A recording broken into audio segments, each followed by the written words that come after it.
Yeah. Welcome to Grow Ahead. Yeah, Our first episode. This is going to be awesome. yeah. So, I'll start, I guess. I am Nicole, and I'm from Wisconsin, so it is gray and sad here right now. And I'm Stephanie, and I live in the Chicagoland area. And yeah, same thing. Just it's just not a nice time of year or in the Midwest. Yeah, we have to create our own sunshine, right? Yep. So, our first episode is going to be a fun one about energy and the law of attraction and astrology. Yep. So I'm pretty excited about each of these topics because they're all different, but somehow kind of tie in some way. Exactly. So, and I think we both bring a different angle and kind of point of view on stuff. So, I think this will be great. Yeah, I'm excited. So, why don't you start? Okay.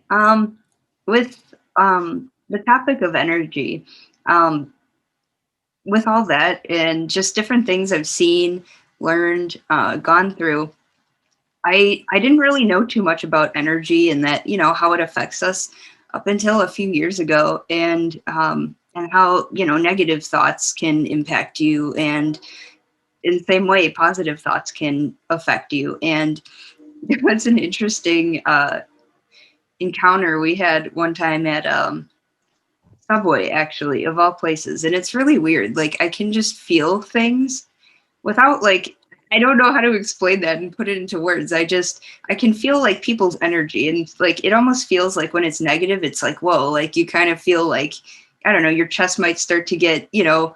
feel tight and you feel like, ooh, like uneasy. And I kind of had that feeling walking in. And then this guy was there with his kids, and they were ordering their sandwiches and stuff. And he had left change there, and he already kind of had an attitude and stuff with the person working there. But I just thought, okay, maybe it's just, bad day or something. And he left his change there. And so I was like, oh, like, I don't want him, to forget it or anything. So I grabbed it because we were the next people in line. And I was like, hey, here's your change. And he kind of just gave me this attitude and just, he's like, no, leave it on the counter. I don't care. Like, and Sure. yeah, and in that moment, I was just like, there's a reason, like, I felt that way. Yeah, exactly. Well, and I think that has a lot to do with how we read intuition, like how our intuition works. Some people have really bad intuition, and that's because they can't read the energy of other people. And then sometimes our intuition is super elevated and heightened, and we can read it before people even show us the signs. So if something's off, speaking from experience, like being in past relationships, it's like there's something up and they've never done anything yet, Yeah. and then all of a sudden, like, as time goes on, like those true colors start to show and you're like, that's what it was. Yeah. And and then you're like, shoot, I wish I would have just trusted my gut to begin with. But yeah, I think that plays a huge role. Like, some people just aren't good at paying attention to those signs that are out there, or we write them off like, oh, that's nothing. Right. And that's the most frustrating part too, is like, not knowing, I guess, about energy and how it affects us. And, it's certain things, just even like thought processes, things you don't say out loud, and people don't realize what a big impact that has on you too. Exactly. So one of my normal podcast that I listen to is this lady, Brooke Castillo, and she always talks about how, like, your thoughts create your feelings create your actions are what drive your results. And that is all about energy and what you're putting, because if you are putting negative energy out into the world, that's what you're going to get back. So that's what's going to create your thought process. And if you're all of a sudden thinking all these negative thoughts, I can't do this, I'm afraid to do that, I'm not good enough, whatever your thought process is, everything down the line from that is going to be affected. So you're going to feel anxiety, you're going to feel sad, you're going to feel unmotivated, you're going to feel all these things. Well, of course, if you feel like that, you're not going to actually do anything that is going to elevate your life, Right. and then you're going to be like, my results suck, my life sucks, So you really have to take a step back. And if you're looking at your life like, I don't like where things are at, I don't like my job, I don't like where I live, I don't like whatever, you need to totally backtrack and think about where that's coming from initially. And a lot of people really think that, oh, well, I'm saying I want a good job and money and a family or whatever. But it's not just about saying it. It's about really, let's use money for an example. Like if you're putting the intention out into the universe, like, I want to make a lot of money this year, like I'm going to change that. But deep down, you feel like the money is the root of all evil. That's really the intention that you're putting out there. It doesn't matter what's coming out of your mouth. It's like what you're feeling in your core that the world is reading, and that's the energy vibe that you're really going to give off. And so if you deep down think that way, you're never going to attract that abundance in that field. Like, so you really have to do deep soul searching in order to be able to manifest what you really want. You have to like be true and specific. And if you have those negative things, you have to find a way to unlock that before you can move forward. Right. And that's the thing that's so frustrating is that, people will say, like you said, like, I want these things, a job, house, a certain car, a partner that's like this or like that. And it's more or less too, like, you have to become the things that you want, so to speak. So like if you're always negative, like you said, and like, saying these negative things, doing these negative things, then like, I mean, you can't expect anything other than, a negative outcome. And so if you're always, planning to be the person that says hi or pays it forward or things like that, those things come back to you. Exactly. So like with relationships, a lot of people have this mental vision, right, of what they want in a partner.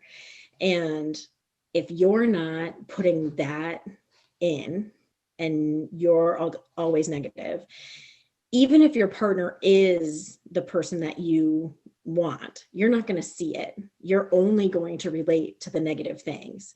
Because if that's what you're putting out there and that's where your mindset is, that's all you're going to pay attention to. It's kind of like, have you ever got a car, for example, whatever? So like, say it's new to you, it doesn't have to be like a new car, but Right. say it's a Kia, whatever. All of a sudden you're like, oh, everyone has this. Like, Yeah. now you're noticing it. Like everyone drives that. It's kind of like the same thing. Like if you are only paying attention to the negative things, that's all you're going to notice in your partner. Like he might have, or she or whatever might have one bad moment in a whole entire day where maybe they're snippy with you or whatever, but that's the one thing you're going to latch onto. You're not going to see like all these other fantastic things that they've done to you just because you're so drawn to that negative vibe. It's going to just completely, go right over you. You're not even going to notice it. And so that's what you have to start really being aware of if you want that change to happen. So let me ask you, what do you think of people like celebrities who follow law of attraction? That's a good question. So I will be very honest. I don't follow a lot of celebrity anything. Sadly, I find a lot of that environment phony. So I try not to invest too much of my time in that. But I would probably say like more of the people who do tend to follow that. Susan Sarandon might be a good example. She's probably someone who follows that. Goldie Hawn, she's a great example. I think she definitely follows the whole law of attraction thing. And her and Kurt Russell have been together forever, never been married. They have this fantastic relationship. She's a very positive, forward thinker. I think the people who actually can connect in that whole lifestyle and not just about materialistic things and that part of celebrity and Hollywood and whatever. I truly think that they find real happiness, because I don't think all that other stuff is happiness at all. Like, I don't equate happiness with any of those materialistic things at all. I don't care. You can live in the nicest house and drive the nicest cars and have the most money in the whole entire world and be the most miserable person. So I think Goldie Hawn would actually be a really good example of somebody who probably believes in that whole law of attraction and follows that. And she's always putting good into the world. And I think she's definitely gotten that back. Yeah, two of some of the famous ones I've heard of were Jim Carrey and Denzel Washington. And Jim Carrey kind of said the same thing that you did with, you can't just say, hey, I want this, and then, go make a sandwich and it's going to happen tomorrow. Like, you have to actually put in the work and, and like, keep thinking that way and keep, if it's like work-wise or it's, certain other things, it's putting in like the actual hard work and doing it, like you're not going to have, or even abs by like, the end of the year, if you're just sitting there, like I did one crunch today and, fingers crossed. Right. Yeah. And I think that's the other thing. Like, I think people assume that, well, I'm putting those intentions out into the universe. It should just come to me and there's no work involved. And that is not true at all. Like, there's a lot of work, but I think when you're waking up and if your first 15 minutes of the day are spent focusing on putting those good vibes out there, and maybe you meditate, maybe you just wake up and say some affirmations to yourself, maybe you wake up and read the Bible, whatever you do in the morning to get your day going. If you're just rolling over and looking at your phone, you're probably not like it, because then you're just basing your whole entire day off of other people, right? So I think if you focus on you and what you're going to do and how you're going to get into that right mind frame, Jim Carrey came from nothing. Like, he literally had nothing, and he put in the hard work and he didn't let anything like beat him down, and he's amazing. So yeah, you definitely have to put in that work, not just assume that, oh, well, I said it, so now it's going to come. So. Are you speaking of, I should say, law of attraction, are you familiar with Rhonda Burns? No. She's actually the one that, I mean, it's been around for, years upon years, but like she was the one that kind of brought it to surface with her book, The Secret. And actually, I've read parts of that book. I guess. Yeah.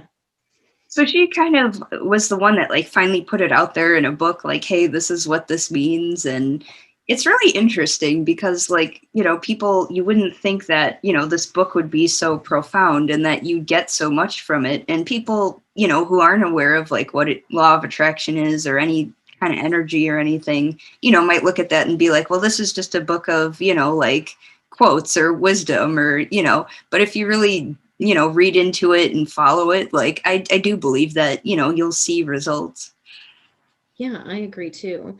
I think an important thing is that in order to be able to like move forward and see results and things, you have to be grateful for what you currently have. There's a lot of people who are, so involved in keeping up with the Joneses and whatever, where they're comparing themselves constantly to their friends or celebrities or whoever, that they're missing out on what they truly have on their plate right now. And if you can just pause and make a grateful checklist, like, yes, I am grateful for my kids or my partner or my job or, whatever it is, even if you're wanting something more, like, a different position at your job or a different job altogether, you should still be thankful that you do have one or whatever at that moment. And so once you can be grateful for what you do have, I think that is more powerful in pushing yourself forward in actually starting to see those results. Because I think if you're blind to that, you're not even going to notice whether you're making any progress or not along the way. Right. And then, what was I going to say? You said something and it made me think of something I was going to tell you. But I hate when that happens to me. Oh yeah, with going back into gratitude, that's what I was going to touch on. I find that especially during like the hardest times where you're just like, how am I going to make it through this? Or, wow, I'm feeling a lot of sadness or anger or whatever towards this, or I'm struggling. In those moments is like when I use gratitude the most. And sometimes the way you react when you're saying it and everything, just you might just start crying, just because it's just like, wow, even though this is really just not ideal or this is not what I want for right now, I'm appreciative that I'm here and that I'm not worse off, or, this is happening. And it kind of just gives you perspective and like, hey, like I don't have it the worst, and, things will get better. Yes, I agree with that 100%. So I don't know, if I had to guess, I would say you're probably an empath too. And so it's really difficult being an empath.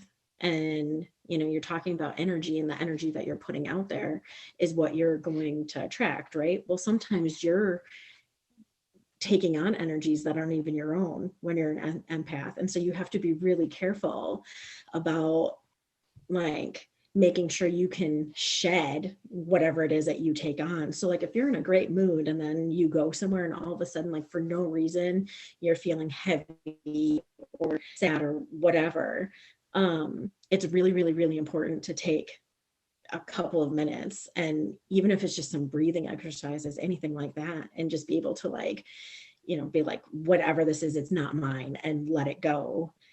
Because you don't want that to disrupt what you personally are putting out there, because that it's really easy to confuse the two. Like my family makes fun of me a ton. Like I am like, if we're watching anything, they will stare at me because they know I'm gonna cry. Like one of my favorite movies is Stepmom with Julia Roberts and Susan Sarandon. Oh, that's such a good movie. It's such a good movie, and it makes me cry every single. And I'm like, I'm not talking about like a tear. I like ugly cry every time. I know what's going to happen, but I ugly cry every time. But it's because I can, like, as a mom, I can feel that in my core, like how hard it would be to be like, yes, take my babies and love them, Right. like, and yeah, I mean, I don't know. So even in those moments, I'm like, it's a movie, but you still need to take like a few minutes and just be like, okay, like go away now. I enjoyed you, but now I don't want that hanging around, because you don't want that to disrupt your flow of actual energy that you're putting out there too. So I do want to ask, because like, of course, I love astrology in like a fun sense, and like I'll look at my horoscope and things like that, and the quiz thing that you sent me for The birth chart. yes, the birth chart, like reading it the whole time, I was like, oh my goodness, like to the point where I was like, all right, I have to put in Chad's information. So I'm like, what time were you born, because like you read it, and of course you're sitting there and you're like, okay, well, of course, I think I could probably relate to so many different characteristics, on so many different charts. But then I like read his, and I was like, no, that's like really him and not really me, So, but outside of that, I think it's very cool, but I've never really followed it a lot. So maybe you can touch on even how some of that plays a role in how it affects maybe energies or intentions that we're putting out there, or anything along those lines. So for me anyway, I'm an Aries. but I have my rising in Capricorn and my moon in Leo. So what your moon sign is, from what I understand, is like your unconscious, like what you do in your unconscious, like state, just how what you think about different things like that. But your rising sign is who you are, like in not in front of people, but just more so like I guess other people can see that side of you. Okay. And then, your main sign is your sun sign. So for Aries, that's like, it kind of plays into everything because that's my main sign. But it's really interesting because, my moon sign's a fire sign, my sun sign's a fire sign, but then, my rising is an earth sign. So it's like so, weird to me. Yeah, it's very interesting. So I've just been trying to read a little bit more about it because, like I said, I just find it interesting, and I've never really dug that deep into it before. So um, I even got Chad talking about it earlier today. So Because sometimes you'll, like you said, like, okay, like, with my sign in Aries, they're known to be like, impatient or fast paced this, or, sometimes like angry with people or like stuff like that. And people are like, well, I don't see you that way. And I don't know. It's just, I think it just depends on those two other signs too. And just, where you're at in that. And like some people might have, some of these major traits and some of these might, totally be off. exactly. And I think it's interesting too, like one of the conversations that Chad and I have had or whatever is that um, so many people are, and granted he sees my nice side too, but he's like, so many people only see that side of you, and even in confrontation and conflict and whatever, he was like, you just handle it very, very differently with outside people. And he's like, but with me, you're very raw and honest and whatever. And I was like, there's just a level of comfort and just knowing like I know he's going to love me no matter what side of me that he sees. And when I was reading my birth chart or whatever, like it was just so on point with how like I'm an emotional, like caring, whatever, but yet like depending on the situation, like I can flip and all of a sudden it's like fiery and like we'll watch out.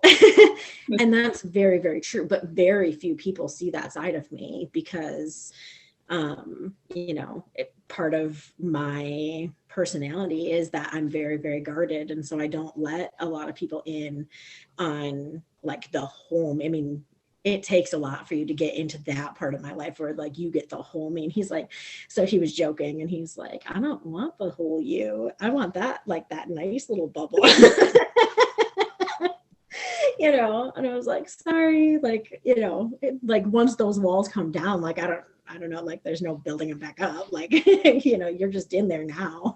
So, but I definitely think that when I was reading mine, I was just like, that is unbelievable. Like I said, to the point where I had to do his too, because I was just like, this is too weird. But yeah, I don't know. I just thought it was interesting. Yeah, it is. It's just you don't think like you have these certain traits, or maybe you think like, okay, maybe, and like you look deeper into it, and you're like, wow, I do that, or just crazy things. And it's interesting to see even in myself, like the rising sign, and that's because Aries are known to be the starters of things and different, being fast and getting things done, but not always in a logical way or just, because they want to do it, like, hey, let's do it now, and spontaneity. But like my brain with having, that rising sun in, or rising sun, rising sign in Capricorn is the logical, like, realistic part of me. And it's just really weird because I have all these different traits and they don't seem to go together, but that's, who I am. Yeah, well, and that kind of goes with like energies also in a sense where if you have all these different energies, like think of your chakras, if you have all this energy in different spots but they're not synced, uh, you're just going to feel off all the time. So you have to make sure that you can get them aligned and balanced in a sense, which is just kind of like how personalities are. So I am definitely a person that takes on a bunch of different projects. And I love being busy and I love doing it. So I always have to like be very diligent to schedule like specific time to like at this time I'm going to do this and at this time I'm going to do that. Because if I just like let it be, I'll be like, yeah, I'll get to it, you know, and I can't function that way because then I'm like, oh my goodness, like I was doing something leisurely and I didn't do this or this. And then all of a sudden that's like, I have all of this to do. And so, you know, I think that's the same with our, you know, energies or whatever. Like you just got to line it all up and make sure that they're working together. Because otherwise it can be, you know, like if you're feeling off in any way, you know, say you're just feeling low in general, but say you don't follow energies, or know a lot about it, like, even just talking about it, a lot of people, maybe they don't even believe that everything is energy and everything has a vibration rate and, you know, whatever.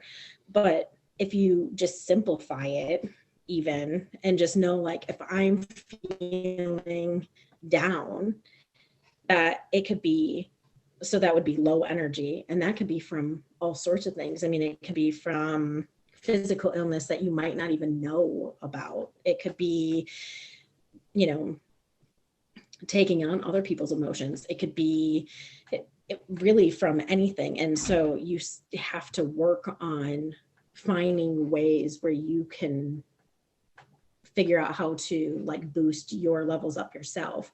I think a lot of people rely on other people to, you know, like, for example, if you are just a typically low energy, low vibe sort of person, you might always be seeking that rise from outside like satisfaction. So roller coasters, a partner, you know, things like that, just because you like that, you know, higher vibe feeling, but you don't know how to do it yourself. And I think if you don't know how to do it yourself, you're always going to be seeking something, and it's not something you can collect and gather. You truly have to create it from within. And if you just take 5 minutes and truly think about who you are and where you get your energy from and how you feel on a day-to-day basis and what your thoughts are, like make a list. Like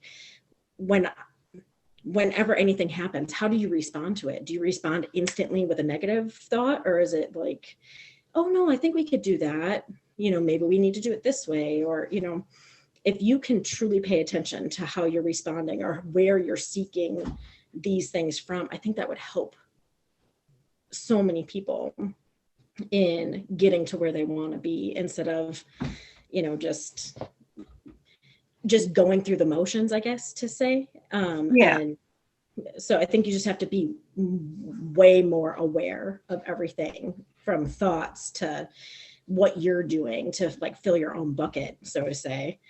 Yeah, because if you're truly seeking it from outside sources, it's just your bucket's never going to get full. And that's the thing with me too, like in terms of like when I'm angry especially, or I'm just, you know, going through some stressed out, like even if it's like somebody I love dearly and like I've, you know, never had any issue with or anything, like, and they text me or call me or something, like I just, in that moment, I just can't, I don't want that negative or, you know, not good feeling to bleed into whatever they want to talk about or, you know, our interaction. So, you know, it might even be a few minutes or that same day. And I just be like, hey, I just need 5 minutes or something. Like, I just don't want to talk to you in this way while I'm feeling this way. So I try to just, you know, have my little cool down before we do anything. Exactly. I totally can connect with that. I mean, especially when you know that they're needing something. If you're not like it's like if you're so drawn from even yourself in that moment, like, you know, well, I don't have anything else to give, like, right, you know, so it's like you have to take a second and kind of rebalance yourself and it, you know, do a couple of exercises just to kind of get back into your normal frame of mind before you can physically help someone else, even if it's just talking through something. If you're not fully there, it's hard to be helpful. And another thing, like in those situations, if they're seeking advice, I mean, if you're feeling all kinds of whatever, the advice that you give is probably going to be way more geared towards yourself than their actual situation. Right. So, yeah.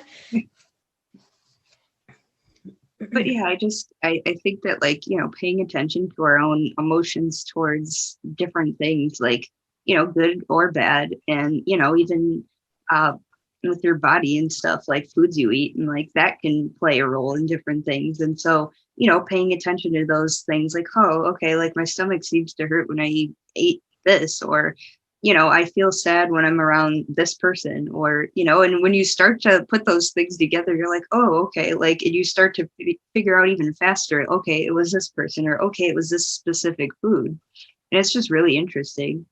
Right. And when you can take ownership in that way, you can at least be in control of, you know, what you're putting into yourself or where you're spending your time, or, maybe if it's a family member, you don't want to, you know, I think it's easy to say that people come into your life for different reasons and then it might just be a season and then they're gone.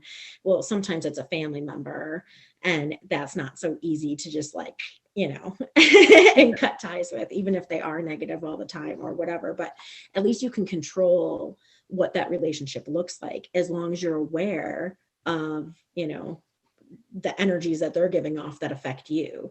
You can be like, well, we can do these things, but I can't be around you when we're doing this, because that's, like it's one thing to say go to dinner with someone. It might be another thing to go on vacation. So when you can own that and, like I said, be aware of your processes, your emotions, your thoughts, how you truly are feeling in the moment. I really think technology plays a role in that. We get so lost in like avoidance with technology that it's really easy to not pay attention to how we're feeling or thinking or whatever. Like you just get lost in the phone or whatever. And I think if we just take more time on who we are and what we're doing, first of all, I think the world could be a better place if we're all focused on what we're putting out there. Like,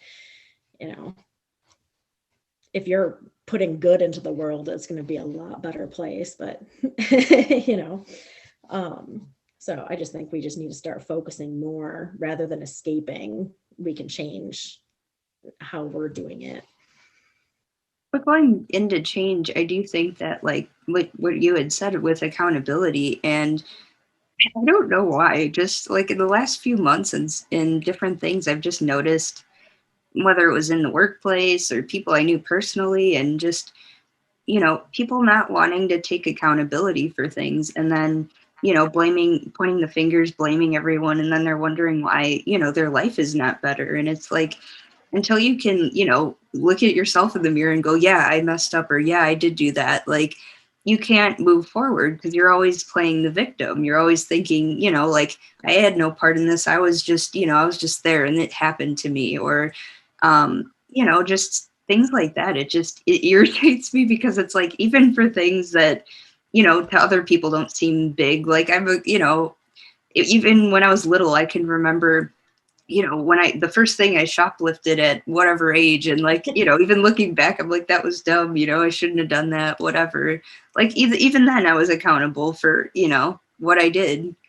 Yeah, exactly. Well, and I think one, that's probably on how you're raised. So I only shoplifted one time in my whole entire life. I was probably about 4 or 5, and I took a pack of like Hubba Bubba bubble gum or whatever it was called. It was the watermelon where it's green on the outside and pink in the middle. Only thing I've ever stolen in my whole entire life. And when we got home, my mom was like, "Where did you get that?" And I'm like, "The grocery store." And I mean, she dragged me all the way back to our local grocery store by my ear, And I had to tell the person myself, like, I took this, I'm sorry, and that was the best thing that ever happened to me. But in the moment, you're like, oh my goodness, I don't want to tell them. And she's like, I'm not telling them. You are going to tell them, that you took it. And like, I mean, my goodness, I'm 40 and that still is like ingrained in my brain. I would never take anything that does not belong to me. Like, I don't care if I find it in a parking lot, it's going to like here, like, it could possibly be mine. And I'm going to be like, I don't think this is mine, because I mean, that stuck with me. But I agree. I think that accountability has gone to the wayside, and, to keep it connected with, energy and law of attraction. If you can't be accountable for your own anything in life, I mean, you're not going to be able to attract anything good. A funny story that kind of lines up with that is Chad and I were at one of his doctor's appointments. We were waiting in the waiting room. This was a long time ago. And there were two women sitting like, close enough so that you could hear their conversation without trying to eavesdrop.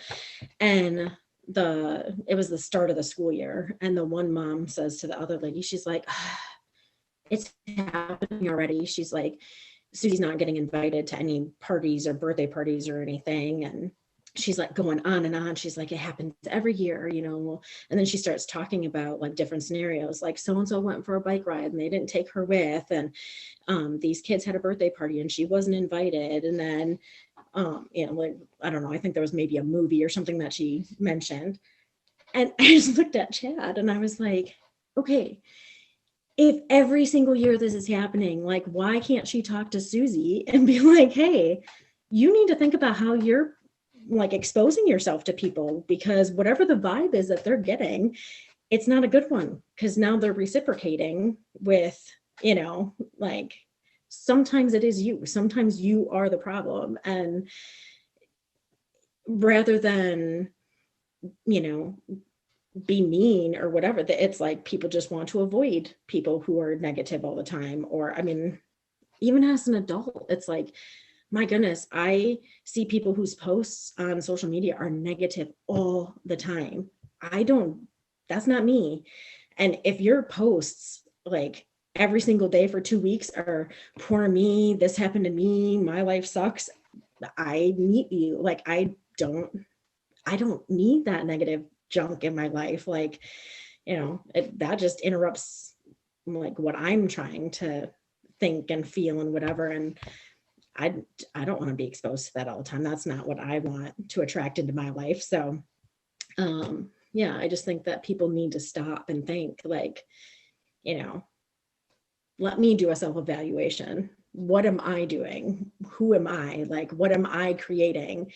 What am I not doing that is making my life this way? I don't know, but I don't know where you start with teaching. Okay, well, I guess accountability starts in the home as young kids. And until we can change that, I think it's going to be, a little bit difficult, but hopefully we'll reach people through this, like even at young ages, so that they can like start focusing on the fact that you're going to get to a certain age and, it's all going to be on you. Like, you can't always, blame it on someone else. So you need to start taking that accountability now and start attracting what you truly want in life. So it's worth the effort, I think.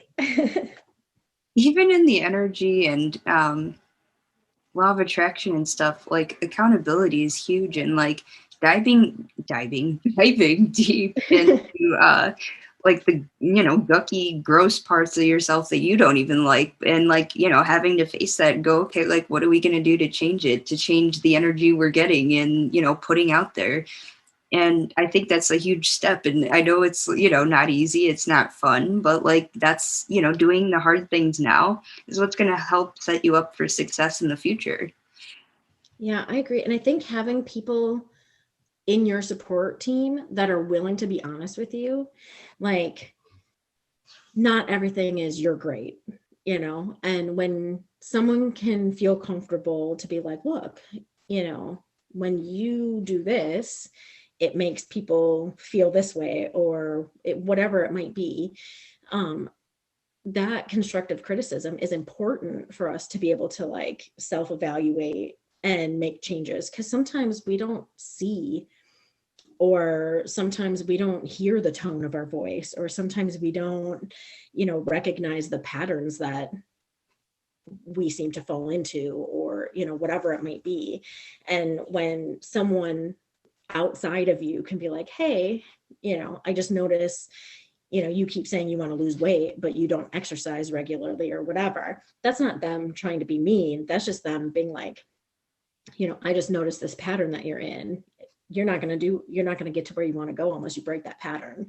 And it's okay to hear those things. It's good to hear those things. So I think we definitely need people on our team that are willing to step outside of that, like, hey, good job box, and really take on the true friend role, where you can be honest and raw.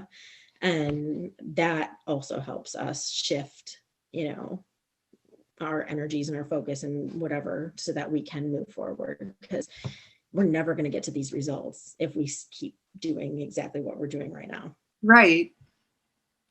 And it's just amazing though, like you said, like people getting, not wanting to be confrontational or say certain things that might be helpful to people, or criticism. And I think I've noticed that a lot in the last few years.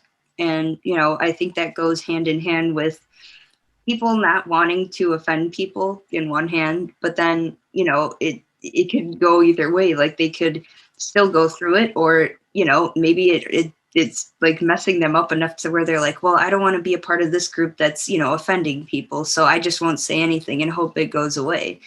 And it won't, because the person's, might not be aware that they're doing it. You don't want to bring it up, but then there's no resolution. Right. Yeah. Plus I think too with that is that if we can learn to have these conversations in a manner where we're being direct, but not letting it build to a point where all of a sudden it's coming out hurtful, because the communication needs to be there. And if you're talking about it all the time, rather than like letting it fester and letting it fester and letting it, and then all of a sudden you're just like, you are blah, blah, blah. I think if we can learn to have, this conversation from the beginning, it can come out in a way where it doesn't sound so brutal, and then you can be like, oh yeah, now that you say that, I can, see that I do that, or whatever. And then I think that also helps, I guess, in a way, toughen us up so that we're not always feeling offended when somebody says something, because, that I think when we're not confident in ourselves is when we feel offended all the time, Yeah. and confidence comes from our internal energies and being aligned and grounded and, all of that sort of stuff. And I mean, it's like this vicious circle where it's like you need to work on these things so that you can get to a point where you don't feel offended by comments. But, in order to be able to do that, you need a team who's willing to be like, you need to work on this.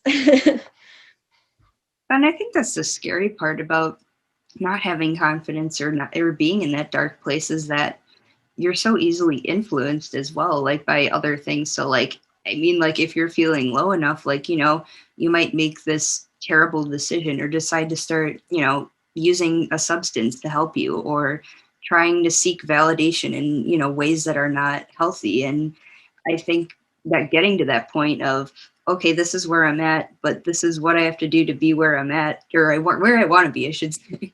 Right. And yeah, I just think it's putting in that work and having to look at yourself and go, okay, I don't want this for my life. I want, this part, and, I'm going to do whatever I can to get there.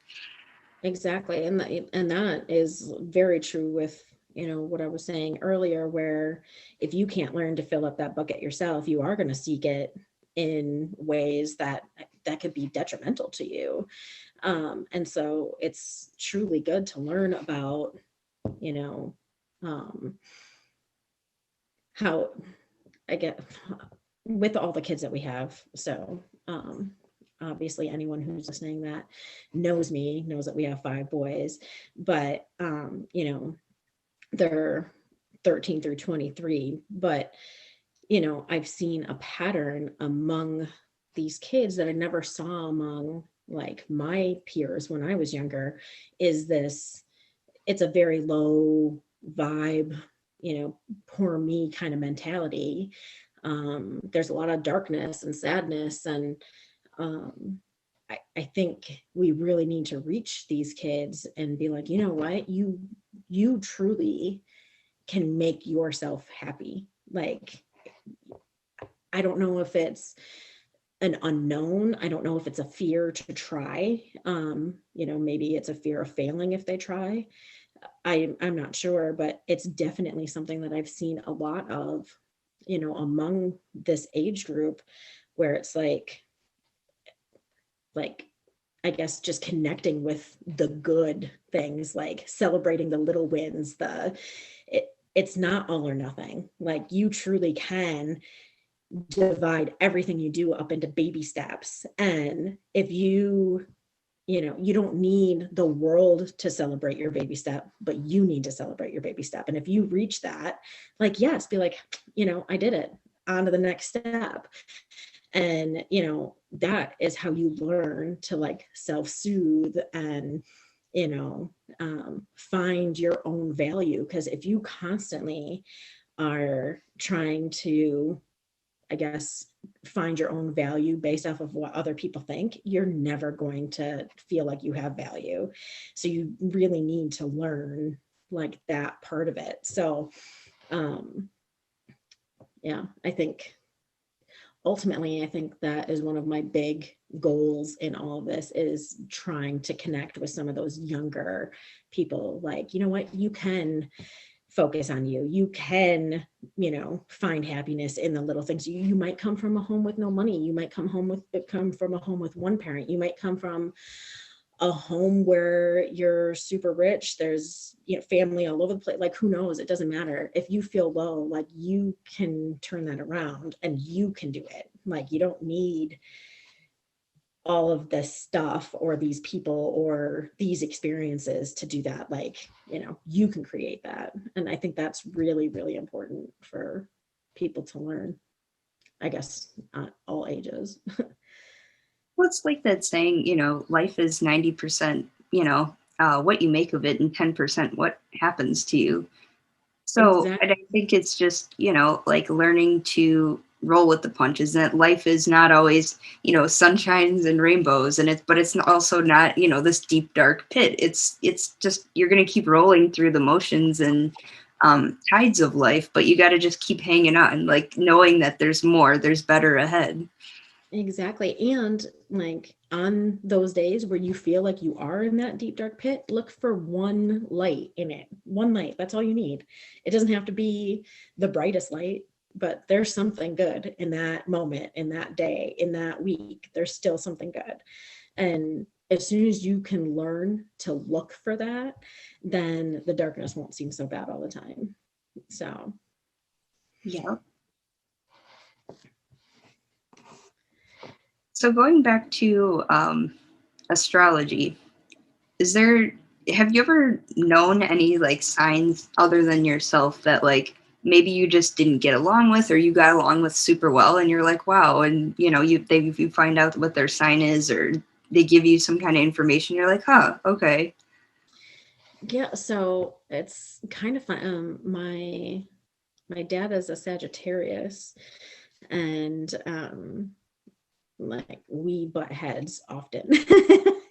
But I think that's pretty typical, actually, which is kind of funny. So like, I even dated a Sagittarius in high school, and it was very, like, not necessarily negative, but it was definitely like always a one upper kind of, like, I don't know, it was just heated, I guess you could say. Like, I mean, like I said, it wasn't like awful or anything, but it was just always that powerful, whatever, whether it was conversations or competitions, you name it. It was just always like on fire. And so I think it's Sagittarius is one of my big ones. I am shocked. So Chad is also, I'm a Cancer. Chad's also a Cancer. And I think it's really weird that we get along so well.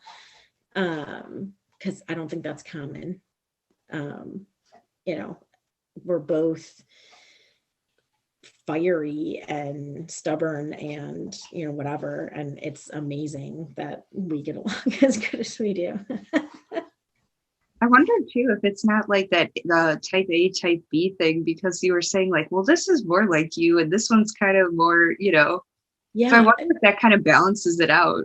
it might. It totally might, because reading his birth chart versus mine, they were two very, very different, you know, things. And yeah, I just think it's funny because like we do have a lot of similarities, but then we have a lot of, I'm a very like chill kind of, well, I'm going to say I'm quiet, but that's really not true.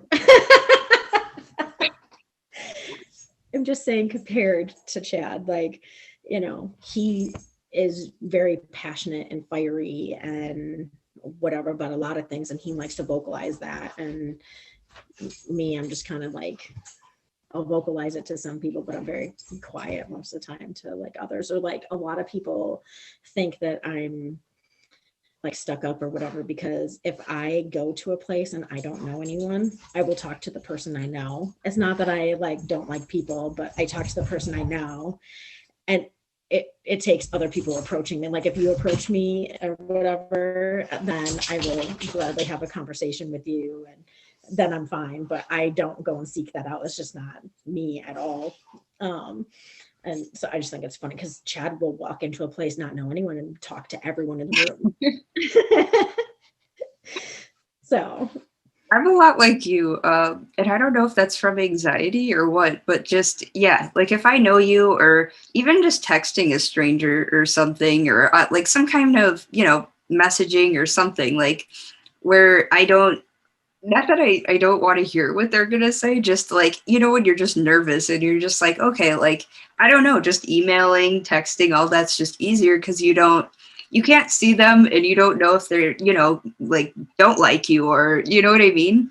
And so yeah, I'll do the same thing. I'll go in somewhere and like, you know, I'm pretty much talking with the person that brought me here or whatever, and I'll just kind of sit there quiet. And sometimes it's also just taking everything in, just like, okay, like, but yeah. And then once I start to get to know you, it's like a little waiting period. It's like, you know, okay, now we can talk. Like, well, and then you can't shut me up. Like, right. you know, then it's bad. um, but yeah, I am definitely more like that. You know, and it's funny because when I was younger, I would talk to anyone. I didn't care so much. But I think a lot of it for me started to stem from, so I was an at-home mom for almost 10 years. So all I knew were my kids, you know, and then you would go places. Well, most people don't want to just hear about your kids, but that was my whole entire life. That's all I did for 10 years, you know. And so then it's like, well, I don't really have much to add to this conversation because I can talk about kids. You know, and so it kind of stemmed from that a little bit. I think like I just kind of got out of touch of, you know, like, or even knowing what was going on in the world. I mean, my whole entire world was Teletubbies and whatever. I don't know, like whatever it was, Ben 10, I don't know. And so it was like, well, if people talk about that, I have a whole bunch to say. But you know, that usually wasn't the case. And so Zach is going to be 20 this year and I'm going to be 41. So I mean, I had, you know, my kiddos young, so it was like, wow, sorry, my dogs are being so annoying, can you hear them? So it was like I had high school and then a couple of years of, you know, being out in the real world or whatever, and then all of a sudden I was a mom and staying home and whatever. It was just like my friends weren't having kids then. And so it was like I was just in this opposite pattern constantly. And yeah, I think that just played a huge role in that. And now it's just kind of stuck with me. That's just I connect way more to that than I can connect to my 16-year-old self, who would just be like, hey, because that's not me anymore at all. Well, and sometimes it's like hard to gauge, like again with the energy, and that's kind of what helps me in some situations. Like, okay, like this person seems like they, don't want to be bothered kind of thing. Like we won't deal with that or whatever. But with other things, it's just you don't know, I guess. Like some people are just really hard to read and you're like, well, I don't know if they're just quiet or they're giving me a mean mug or what to do. And so, yeah, sometimes those are hard, and sometimes you do approach someone, and it's like, no, go away. Right. I think another one of my issues is that, like, there are very few topics that I'm super passionate about. Like, I'm pretty flexible across the board, and then there's a handful of things where it's like, I have my opinion on it, and no matter what you say or do, it's not going to change. I mean, and that, like, those topics are very few and far between, but it's like I can talk to anybody about any of it, but most of the time I'm just like, I don't care either way. Like, because really, I'll use the example of, like, everyone always jokes around about how guys don't like to ask their girlfriends or wives or whatever, like, where to go eat, because they're like, I don't care. But I try to get Chad to understand, like, I truly don't care. Like, that's not me just being like, I don't want to make a choice. That's me, like, I just don't. Food is food, whatever. Right. Like, but I think a lot of people just look at it like, well, you just don't want to make a choice. No, I mean, it's like, if you truly have a place in mind where you want to go, let's just go there, because I don't have a place in mind. I really could care less. But that's how I am about most things in life. And then, like I said, there's like this cluster of topics where I'm like, we can talk about this until you're blue in the face. My opinion is never going to change, like, and so those conversations I tend to avoid, because I am usually, especially like this day and age, I am usually a minority in those conversations. So, like, yeah. So I don't like putting that energy into conversations anywhere I go, because then I definitely feel like I'm getting that heavy energy back, and I'd rather not discuss Yeah. it with people. For me, it's just even like, especially when I was younger, just like thinking too much into like, I guess the empath thing, just like worrying about hurting people's feelings and, thinking like, okay, well, they're going through this, so me telling them this might not, and, that just made things worse in some aspects, just because, certain things, need to be said or, need to happen. And like, you have to expect that like not everyone's going to be on board and not everyone's going to agree. But like doing it in a way that is beneficial to yourself and the person you're trying to talk to, I think is most important. It's not about who's right, who's wrong, it's being on the same level. Yeah, I agree. So that is one thing I will say that as I've gotten older, have become more comfortable with. Um, if you ask my opinion, then one, I feel like you're asking for a reason. Knock it off, you two. And I feel like you're asking for a specific reason. And in those cases, I have learned that, like, I'm going to be honest. And that side of me has actually lost some friends along the way. But ultimately, I guess it's one of those things where if you come to me and you want my opinion and I can't be honest, we're not really good friends anyway. So that's okay. And I'm going to be true to me. I'm not going to sugarcoat things, and I'm not going to like just say what you want to hear, because I'm afraid, of the response. And so I usually try to be gentle about it, but I always say the truth, and it doesn't always go very well. But, like I said, with age, I've become comfortable with that. Like, I want to stay true to me and not have to manipulate, like who I am or my thoughts on something just because I'm worried about what you're going to think, or what the repercussions are going to be. So I it's just one of those things, but it definitely helps. Like, those moments honestly help you become more confident in yourself, because you're like, you know what, I stay true to me no matter what happens, and that's way more valuable than being nicey nice or whatever, and like letting yourself down, because I don't want to lay in bed and be like, oh shoot, I should have said this, or I should have been honest, or feel like I'm a liar, or whatever. Like, I don't want that that type of stuff in me. So I'm a work in progress all the time. Like, I have days where I'm super high vibe and I am just like, it is what it is, like, whatever. But then there are other moments where I'm like, oh my goodness, the idea of that makes me so nervous, or whatever. And I definitely don't want to I want to make sure that my actions are, helping me step more towards like the who I want to be, not stepping backwards into, who maybe I once was. So yeah, it's definitely worth that, I guess. Yeah, I agree. It's even interesting, like when I get memories from Facebook, like, and it's like a post, not just like, like a photo or something like I wrote.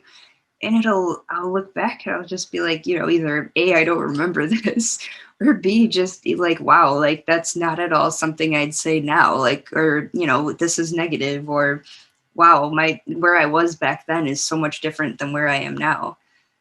Yeah. And I know I said this the last time we talked, but watching your transformation just over the last couple of years, I mean, part of it's physical. You have worked very, very hard. And so that you've done a great job, but also like the mental health side of it. Like, you are always putting out there good vibes, and it's so inspiring to see. Anyone who gets to like be around you on a daily basis is truly, truly blessed, because like I can't imagine the energy that you just like put off on a regular basis. So just to be able to feed off of that would be fantastic. So it's sad that I don't ever get to physically be in a room with you.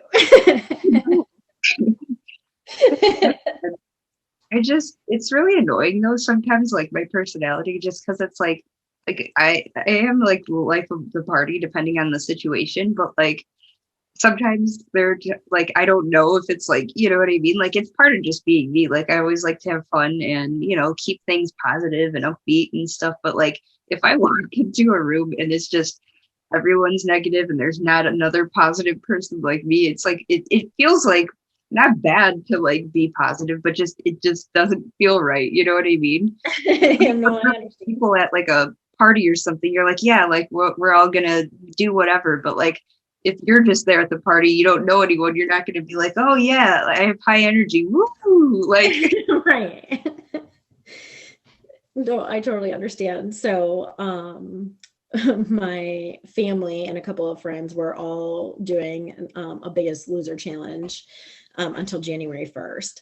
And so we have like a group text going or whatever. And I'm the person who, and the only person really, well, actually, no, there's a couple other who will post a few like positive things in there, but I try to like give hope to everybody. And so I'm like, okay, well, blah, blah, blah. And I'll put something, motivational and whatever in there. And then my sister always jokes, she was like, see, this is what I was telling you about, that you're going to have to endure being part of this. Like,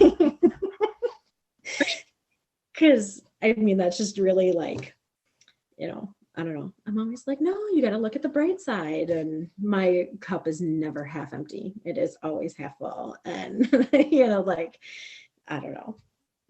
Well, and even with your posts, and like, I don't know, who's watching this or who knows this, but like you're bored at home with your like quotes or different important things you have to say. And like, I love that. And it's just, I wish more people had that or did something, similar that kind of had the same effect. And it's just cool. I don't know. I love it. I don't think my kids like it, but well, actually I take that back. So Zach told me the other day that whenever my quotes are not too long, he actually uses them for their board at work. he's like, if they're not too long, he's like, I don't have that much room. He's like, if they're not too long, he's like, I usually steal it and put it on the motivational board at work. And he's like, and everybody loves that. So someone's looking at the board, but I don't think they all are looking at the board. So How did you start getting into the board and making messages? So it actually started when Chad and I first moved in together. So blending two families is a difficult task. And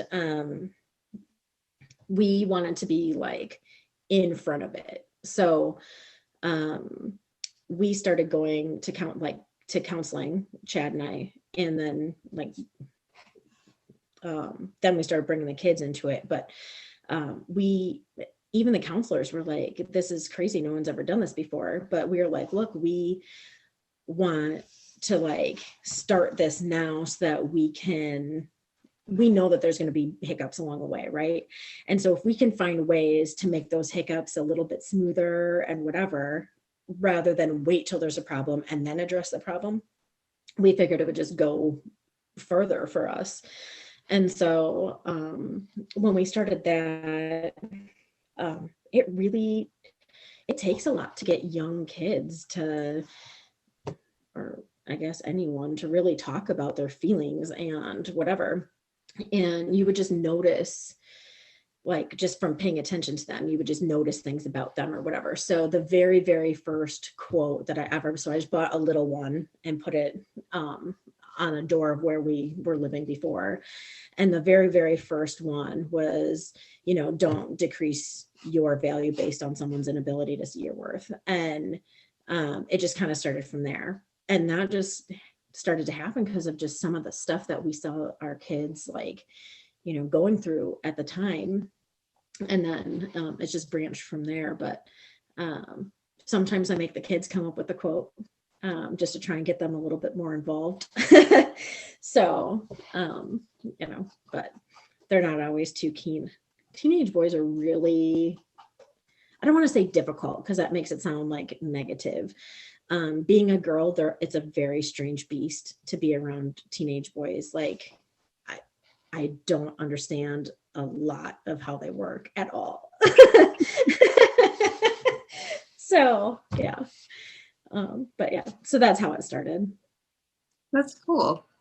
I think it did, do something like not only for them, but yourself, just, and even putting that message out there, like hoping like, hey, no matter what you're going through, I hope you hear this and like see this. And I don't know, I believe in like planting the seed, whereas people get mad at me all the time for this because, they're like, well, they were mad or they didn't respond this way when I told them this, but I'm like, no, you don't understand it. So maybe, they're not ready for that right now, but that doesn't mean you're not planting the seed for them, to start some kind of journey with that. And, later on, maybe somebody else helps them in that way too and gets them further. But, just giving them that little bit of knowledge, you don't know, where that'll take them.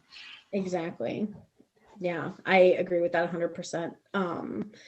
I think it's important because kids aren't going to gravitate towards that unless they're learning it. So the planting the seed is extremely important.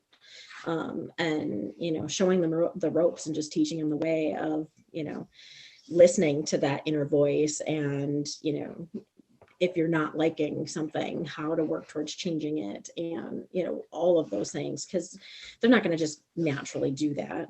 And that is one of our big goals, is to teach them how to do those things on their own so that they're not traveling down those bad paths and trying to seek that positive, feeling from something that we don't want them doing, drugs or alcohol or, whatever it might be.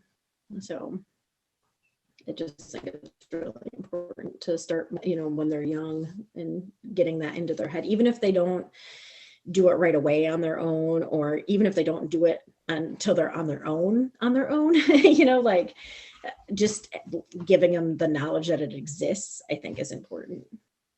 Yeah, I think so too. So We haven't talked about our phrase we came up with for our podcast. Oh, yes, the have courage to grow through life, not just go through life. I think for what we want to put out there, that is so, so fitting. So, yeah, again, just like think about it, just have the courage to grow through life, not just go through it. It says so many things. It says, keep learning every day so that you're growing and moving ahead. It says, to have the courage to change and to seek new things, and to not be afraid to just experience things. And you don't want to get stuck going through the motions. I mean, are you really living if all you're doing is, just waking up and going to work and coming home and going to bed? Like, that's not really living. I mean, there's so much more, even if you're not vacationing or whatever. I mean, it's not about that, but it's definitely about just being present in the moment and taking it in, whatever it is, just truly taking it in. And I like it too, just because even with the Grow Ahead title that we came up with, it's almost like a play on go ahead, and like not being afraid to like fall down a few times on the way, or giving yourself permission to go through not so fun things that might help you grow. And I think that goes hand in hand. Like, you can't have fear necessarily and grow at the same time. Like, it kind of, like, you can be nervous and different things, but like if you're just too afraid, where it paralyzes you, then you like can't grow. So I just think that there's, with growing and everything that like we want to do with this, I think it was just the phrase we came up with and the title, just, I don't know, it was just perfect. Yes, I seriously, I feel giddy like a little kid.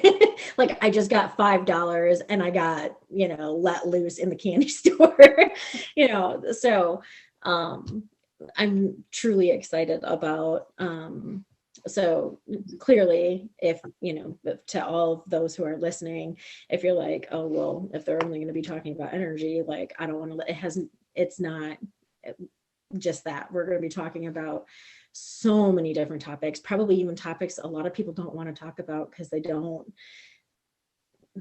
they're heavy and people don't want to talk about them.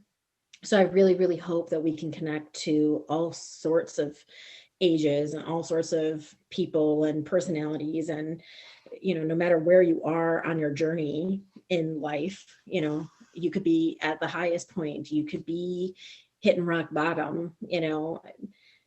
I just want to be able to connect with, whoever. And so I think the variety of topics and, the range of which we're going to like hit things on, I really hope that, we start to get a lot of followers and listeners, because I think we will have a little bit of something for everybody. Yeah, and I was thinking that too, even with this title, this one, people might be like, well, what's this podcast about? But it all kind of just ties in somehow or another. Absolutely. And I just think And that, I really think that this is kind of like a foundation, right? I mean, in order to be able to make any change in your life, if you think about it like yourself as a house, right? You can't build all these layers on top of a foundation that's breaking and brittle and whatever. So you have to start by just making that foundation nice and sturdy. Well, part of that comes from looking in and seeing, where everything is coming from, what your thought processes are, what you're doing to make that foundation sturdy. So I think this was a perfect place to start. I do too. And I'm excited to say that we've got stuff lined up, all the way through, almost mid-March. So Yeah, we've got topics. we do. And I was thinking that one of the things that we can do is we can put like a link out there, and we can take topic ideas from people too. Yeah, or I And was even thinking on whether it was Facebook, Instagram, the ask a poll thing, and yeah, maybe throw some questions out there, or just have them ask away, and we could sit there and choose. exactly. I think it would be great to get some input on, what do other people want to, hear our opinion on or whatever. So, what do people need from us? Because ultimately, I think that's just kind of who we are. We are trying to make connections with people. You're no matter what it is that you're going through in life, you're not alone. And even if you feel like you're alone, you're not alone. And however you need to connect with someone, whether it's through a podcast or whatever, um, that's really what we want to do. And even if we're not the people to connect to, if we need to point you in the right direction, whatever it is, that is, kind of our intention in this. So Yes. And I just think, growing in any capacity, whether that's, mentally, physically, emotionally, financially, like anything, spiritually, it just, wherever you are in your path, I just think that like you could benefit from this in some way.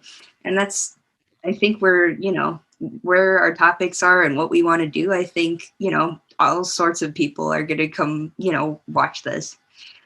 yeah, I agree. And I definitely think it's a plus that we have. So you're younger than I am, so you have connections and how,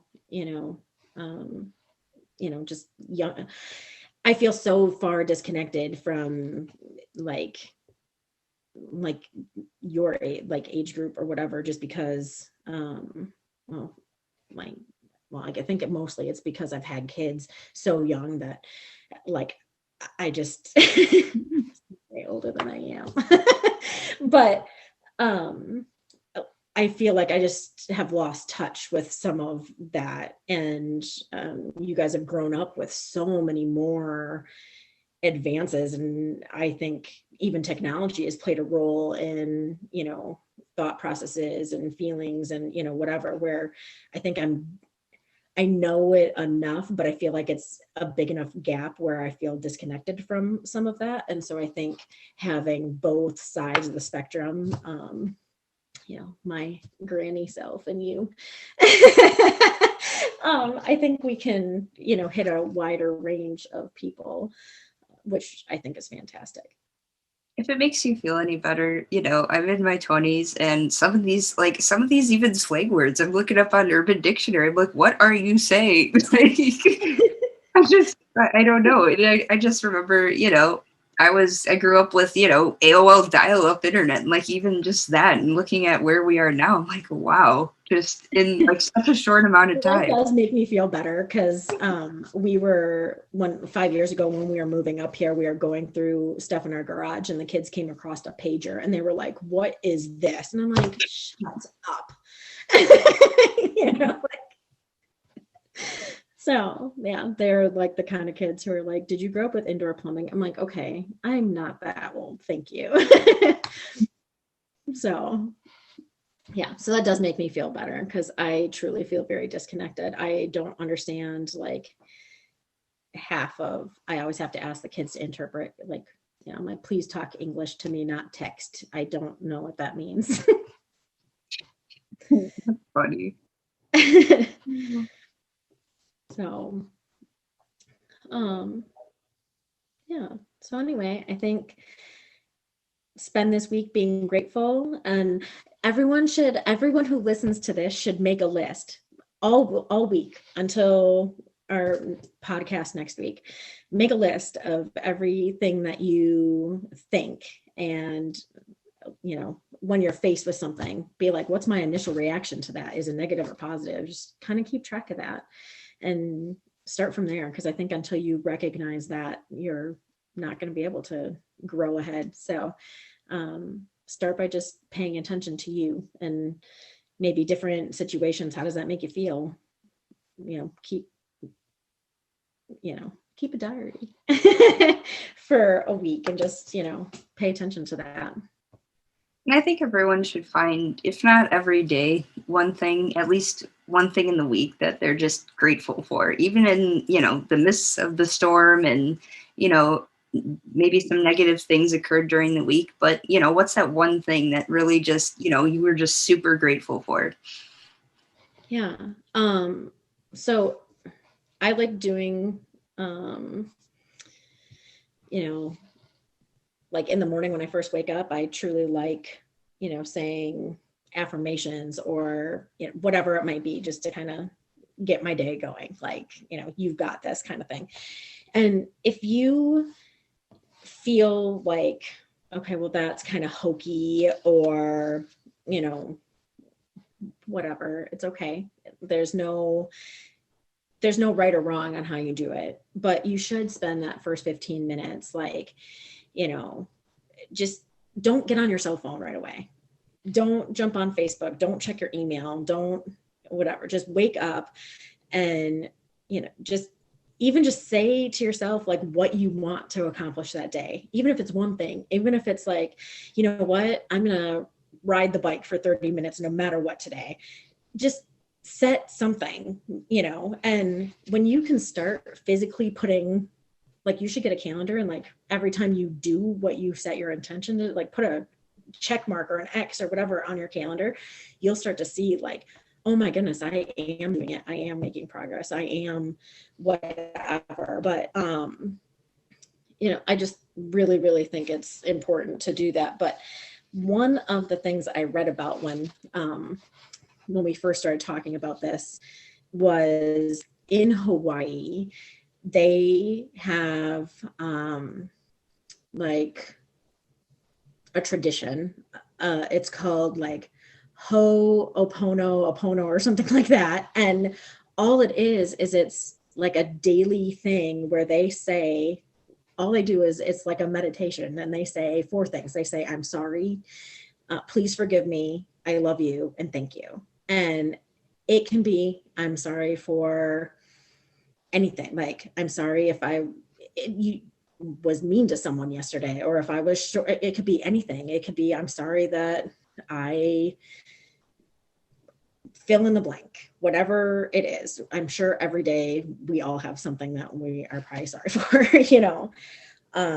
Asking for forgiveness is honestly, just one of those things where when we can release some of our guilt or whatever that we might have from anything, that definitely helps us move in a direction. Like, if we have that in us, it is really hard to connect with anything positive.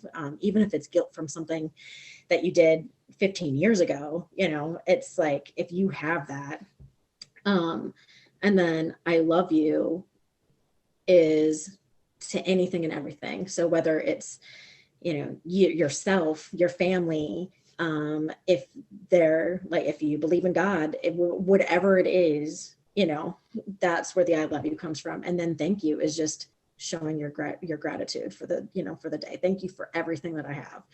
And just that simple thing, where if you don't want to sit there and be like, I am strong, I am, whatever, like, if you don't like doing that sort of thing, or like, if it's hard for you to connect with saying, I'm going to attract abundance in whatever in my life, start with something like that, because it's simple. It's just, I'm sorry, please forgive me, I love you, thank you. And if you do that every morning, then maybe you can grow and change and add specifics or whatever. And it's just a good way to start the process of growing ahead. And it's all baby steps. Don't try and do too much, because like with dieting or anything, if you try to change everything in your life at once, it's not going to stick. You have to break it down.